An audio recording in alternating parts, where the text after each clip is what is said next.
Hello, I'm Sue Harrison.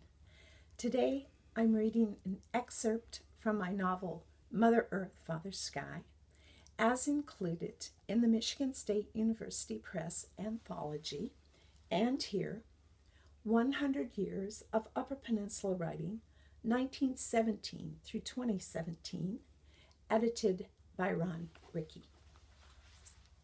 Mother Earth, Father Sky. Shugannon was not sure how he knew. Perhaps it was the wisdom of old age.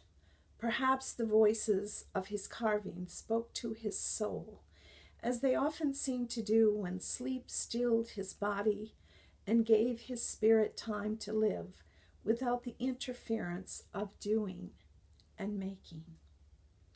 He had begun carving the seal many days before. He used a walrus tusk, old and yellowed, fine-grained, but brittle with age. He sharpened the point of the tusk until it was nearly as fine as the barb of a harpoon. That was the seal's nose. Then the body curved and widened into flippers. Shugannon smoothed the blunt end of the tusk into a ledge that fitted snugly against the heel of his hand. He finished the seal, then asked Shagok for tanned skins and heather. Shagok had seemed puzzled when he laid Samak out on a sealskin and, using long sinew strands, measured the boy's arms and legs, the length from his head to his fat round toes. But she had not asked questions. Shugannon cut the shape of a baby from the sealskin. He used the first shape as a pattern for a second, and sewed the two together, then stuffed them with heather. From a wide curve of driftwood bleached to whiteness by the sun and sea, he carved a mask, making nose and mouth and closed eyes. Then, drilling holes through the sides of the mask, he sewed it to the head of his sealskin baby. Now, in the early morning, before the women had risen to trim wicks, Shugannon wrapped his baby in one of the sealskins Men Who Kills had given as Shagok's bride price. He waited on the beach, the baby within his parka, the carved tusk inside his sleeve. He waited during the darkest part of the night, watching the sea, listening for noise within the waves that was not animal, but man. When the sky had begun to lighten, he was sure he heard the dipping of a paddle, something that kept its own rhythm, not the rhythm of the sea. Shugannon saw the ikyak and the hunter within.